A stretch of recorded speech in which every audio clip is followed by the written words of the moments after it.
ওই আমার বোনের ভান্ডার তুই চলে গেলি আমায় ছেড়ে, আমি এখন পায়ে মারবো কেমনে? মা, তোরা কেউ বাবাকে দৌড়ে ধরতে পারলি না? বাবা চলে গেল আমাদেরকে ফাঁকি দিয়ে। না রে বৌমা, ধরতে পারলাম না। ফুটু গেছিল তার বাবাকে ধরতে, কিন্তু পারলো না। আমরা অনাথ হয়ে গেলাম, আমাদেরকে কাজ করে কে খাওয়াবে? বাবা চলে গেল, লাস্ট দেখি বাবা বিষ খেয়েছে। ওটো তোর দিদিকে আসতে বল যে তোর বাবা আর বেঁচে নেই। মা, আমি দিদিকে ফোন করে দিয়েছি, দিদি বলেছে আসবে, যতক্ষণ না আসে ততক্ষণ বাবাকে দাহ করতে বারণ করেছে। পুলিশে কি বলেছে, বডি কখনে দেবে? আর একটু পরে নিয়ে আসতে বলেছে। বেশ ঠিক আছে, তোর দিদি আসুক তারপরে দাহ করব।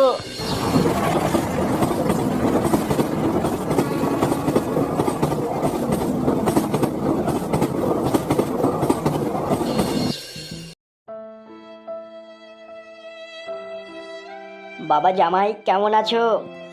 কেমন আর থাকবো কাকা, বলো। বাবা হঠাৎ করে এইভাবে ছেড়ে চলে গেল। কাকা বলছি, বাবার বডিটা কি বাড়ি নিয়ে এসেছে? এনেছে মা, এই মাত্র আমি দেখে আসলাম। যা তোরা যা, তারপরে তোর বাবাকে দাহ করতে নিয়ে যেতে হবে। কাকা তুমি কি জানো বাবা এরকম সুসাইড কেন করলো? না বাবা, আমি জানি না, ওটা তোমাদের ফ্যামিলির ব্যাপার। কাকা তাহলে আমরা যাই, পরে কথা হবে। বাবাকে দাহ করতে নিয়ে যেতে হবে তো? হ্যাঁ মা, তোরা যা। হ্যাঁ মা যা, বাবাকে শেষ দেখার মতন দেখে নে।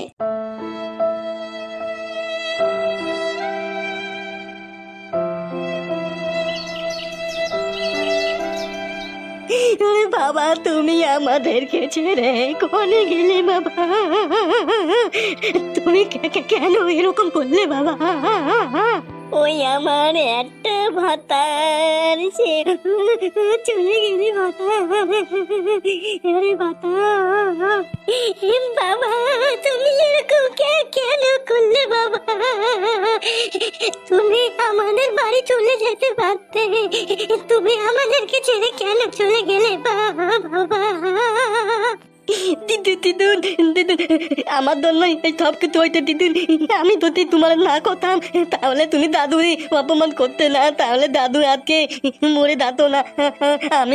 আমি দতি, আমার জন্য দাদু মরে গেছে। দিদুন না দাদু ভাই, তোমার কোনো দোষ না। আমার একটাই ভাতার ছিল, সে আমার রাত দিন পাইপ মারতো। এখনই আমার কে পাইপ মারবে? বাজারে গিয়ে এখন আমার শোলে বেগুন দিয়ে জ্বালা মেটাতে হবে। দাদা বলছি, যা হওয়ার তা তো হয়েই গেছে, চলো এখন বাবাকে দাহ করতে হবে। না না, আমার বাবাকে আমি দাহ করতে দেব না, আমার বাবাকে আমি আগলে ধরে রাখবো। আমি দেব না, আমার বাবাকে আমি দেব না। আমার দাদু আমার চকলেট কিনে দেবে না, আমার দাদু। দাদা চা হওয়ার হয়ে গেছে, চলো বাবার শেষ কাজটা সম্পূর্ণ করি, তবেই বাবার আত্মা শান্তি পাবে। হ্যাঁ রে ফুটো, তোর জামাই বাবু ঠিক বলছে, যা বাবার শেষ কাজটা সম্পূর্ণ করে আয়, তা না হলে তোর বাবা শান্তি পাবে না। বাবা বাবা তোমার অনেক ভালোবাসি বাবা। জামাই বাবু চলো বাবার শেষ কাজটা করে আসি। হ্যাঁ চলো।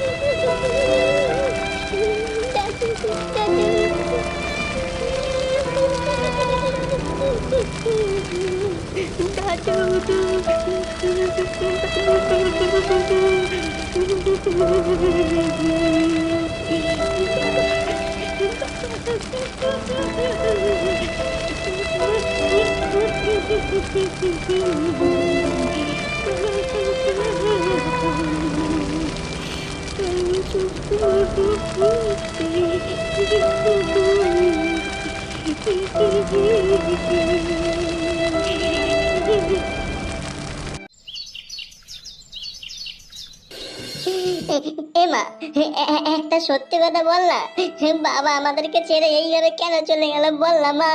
এমা বল না। কি আর বলবো সোনালি, তোর বাবার ওই পাশের গ্রামে একটা শুকনো বুড়ির সঙ্গে ভালোবাসার সম্পর্ক ছিল। দাদু ভাই সেটা দেখে ফেলেছে, তাই আমাকে যখনই বলেছে আমার মাথা গরম হয়ে গেছে, তাই তোর বাবাকে একটু উল্টো পাল্টা কথা বলেছি, তোর বাবা সুসাইড করে ফেলেছে। এমা, বাবা তো মারা গেছে, তা তুই লাল শাড়ি কেন পরেছিস মা? হ্যাঁ, সাদা পরেছিস আর লাল পরেছিস, জানিস না স্বামী মারা গেলে বিধবা হয়ে যায়? জানি তো সোনালি, আমি এখন বিধবা হয়ে গেছি, আমার কোনো এই সমাজে দাম নেই। আর সাদা শাড়ি আমি কোথায় পাবো? টুয়েন ক্লাবসে তো সাদা শাড়ি দেয়নি, তাই আমি এই লাল সাদা পরেছি। ও ও টুইন ক্লাব দাদা, তুমি আমার মার জন্য একটা সাদা শাড়ি পাঠিয়ে দাও না। জানো না আমার বাবা মারা গেছে, আমার মা বিধবা হয়ে গেছে, লাল শাড়ি পরতে পারবে না। এমা, আমি বলে দিয়েছি, দেখিস তোকে ঠিক সাদা শাড়ি দেবে। মা, দাদু আমার জন্য মরে গেছে মা, আমি দ্বিতন্দে না করলে দাদু আজকে বাঁচে থাকতো। না বাবা, তোর কোনো দোষ নেই বাবা, তুই নিজে নিজেকে কেন কষ্ট দিচ্ছিস বল বাবা, যা হবার তো তাই হয়েছে। মা, তুমি জানো না আমার কতটা কষ্ট লাগতেছে, দাদু আমার আর জীবনে মারবে না, দাদু চলে গেছে, অনেক দূরে চলে গেছে, দাদু আমার আর মারবে না। পাঠা, তুমি ওরকম করে ভেঙে পড়ো না, বৌমা তো কয়দিন পরে মা হবে, তুমি ভেঙে পড়লে বৌমাও তো ভেঙে পড়বে বলো। তামাই বাপু, তোমার কি কব, দাদু দাদু আজকে আমার জন্য মরে গেছে, দাদু আমার জন্য মরে গেছে।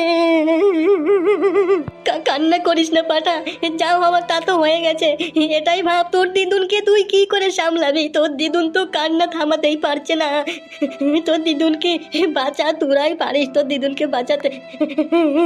ফুটো, আমি তো ভেবেছি শাশুড়ি মাকে আমাদের সঙ্গে ওই বাড়িতে নিয়ে যাব, ওইখানটায় গেলে মা একটু ভালো থাকবে, আর এইখানটায় বাবার স্মৃতি জড়িয়ে আছে তো মা খুব কষ্ট পাবে। তুমি কি বলছো ফুটো বলো? হ্যাঁ জামাই, তুমি মাকে তোমার সঙ্গে তোমাদের বাড়িতে নিয়ে যাও, ওইখানটায় গেলে মা একটু ভালো থাকবে। হ্যাঁ, মাকে তোমাদের সঙ্গে নিয়ে যাও, তাহলে ওইখানে গেলে মা একটু ভালো থাকবে। ঠিক আছে।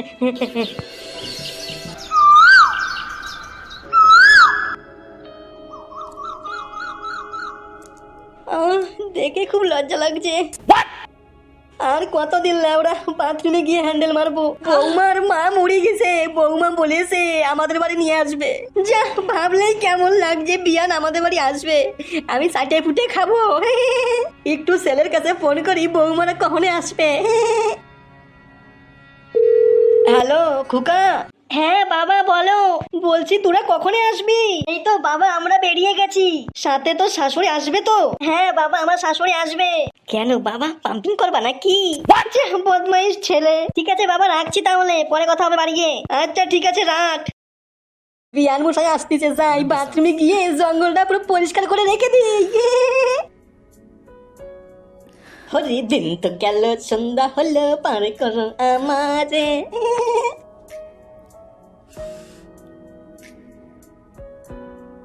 কি রে বউ, মায়ের সাজুগুজু করতে কতক্ষণ লাগছে?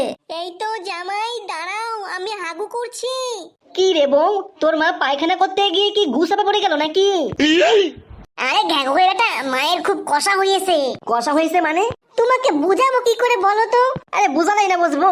আরে মা পায়খানা করতিছে আর কুদতিছে, পায়খানা বেরোচ্ছে না, জমের কষা হয়েছে। তাই নাকি? তাই নাকি?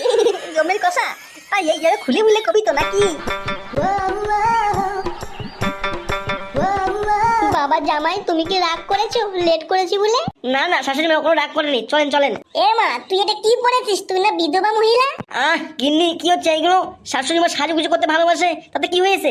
দেখ মা দেখ, জামাই বুঝতে পারলো কিন্তু তুই বুঝলি না এখনো। নে মা যা হয়েছে হয়েছে, তাড়াতাড়ি চল, না হলে ট্রেনের লেট হয়ে যাবে।